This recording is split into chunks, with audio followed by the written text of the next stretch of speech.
تم کرتی ہی کیا ہو سارا دن؟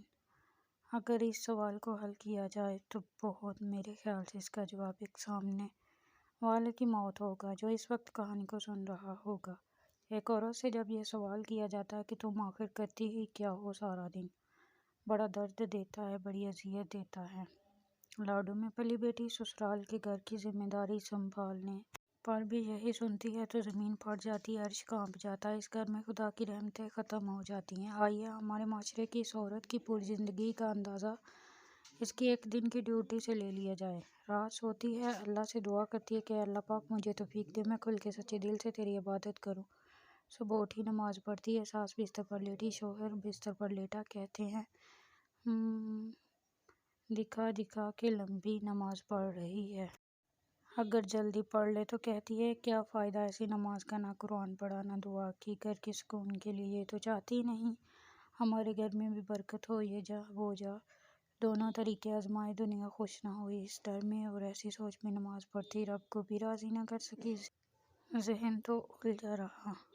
خیر ناشتہ بنایا، بچوں کو قرآن پڑھنے سے واپسی پر ناشتہ کروایا، اسکول کے لیے تیار کیا، بچوں کو اسکول بھیجا، سوچا برتن دھو لوں، خود ناشتہ بعد میں کرتی ہوں۔ اتنے میں شوہر اٹھ گیا کام پر جانے کے لیے، کپڑے استری کر کے دیے، وہ شاور لینے چلا گیا۔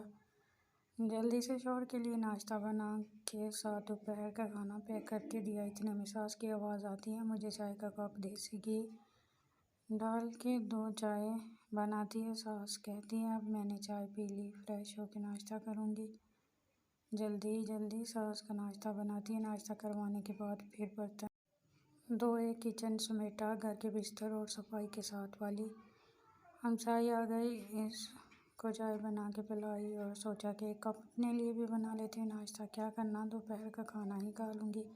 اب کچھ دیر بیٹھی، ہمسائی جانے لگی تو نند کی کال آ گئی، آج ہم آ رہے ہیں، بچے بازید تھے، ماموں کے گھر جانا ہے اور شام تک نانی کے ساتھ وقت گزارنا۔ خیر اب ان کے آنے کا انتظام کیا، روم سیٹ کیا، کھانے بنائے۔ نانی نے بولا میرے نواسے کباب اور کوفتے پسند کرتے ہیں، تیز مسالوں والے، اور میری بچی کو تو پرہیزی کھانا بتایا ہے ڈاکٹر نے، اس کے لیے الگ سے کم مسالوں والے کھانے بنانا۔ ابھی وہ آنے والے ہی تھے کہ بچے اسکول سے واپس آ گئے اور ان کو کھانا دیا اور مہمان آ گئے، ان کی خاطر توازوں میں لگ گئی۔ کھانے کے بعد وہ سب نانی اماں کے ساتھ کمرے میں باتیں کرتے رہے اور میں نے جلدی سے برتن دھو کر بچوں کے یونیفارم دھوئے، 2 بجے کے چائے سب کو بنا کے دی، چائے والے برتن دھو کر بیٹھنے لگی تو آواز آئی میری بیٹی شام کا کھانا بھی کھا کر ہی جائے گی، چھوٹے چھوٹے بچے ہیں، راستے میں دیر سے گھر پہنچ کر کھانا بناتی پھرے گی، اس لیے تم شام کے کھانے کا انتظام کر لو تاکہ میری بیٹی سکون سے گھر جا کے سفر کی تھکی آرام کرے۔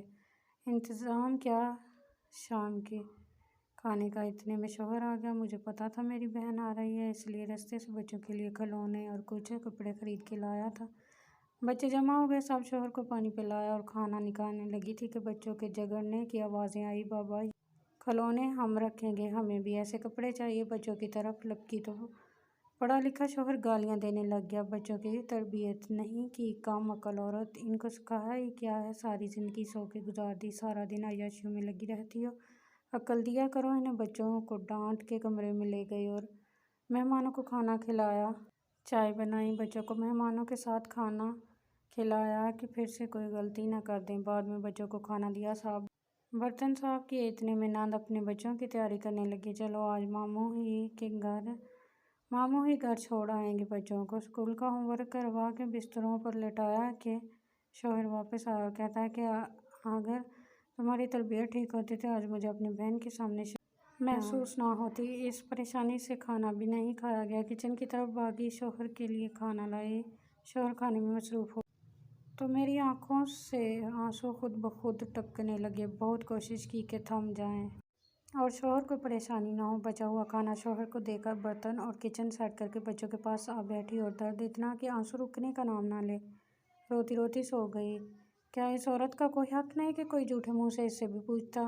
گھر میں تو ملازم سے کام لیا جائے تو اس سے 100 بار پوچھا جاتا ہے کہ کھانا کھایا تم نے؟ یہ تو پھر شوہر کی بیوی، بچوں کی ماں اور کسی گھر کی بہو تھی، کیا تھا جو شوہر ایک صبح سے چائے کے کپ پر بھاگنے والی سے ایک بار پوچھ لیتا کہ تم کیسی ہو، کھانا کھا لیا؟ مہمان آئے، سب کا انتظام کرنے میں دشواری کا سامنا تو نہیں ہوا؟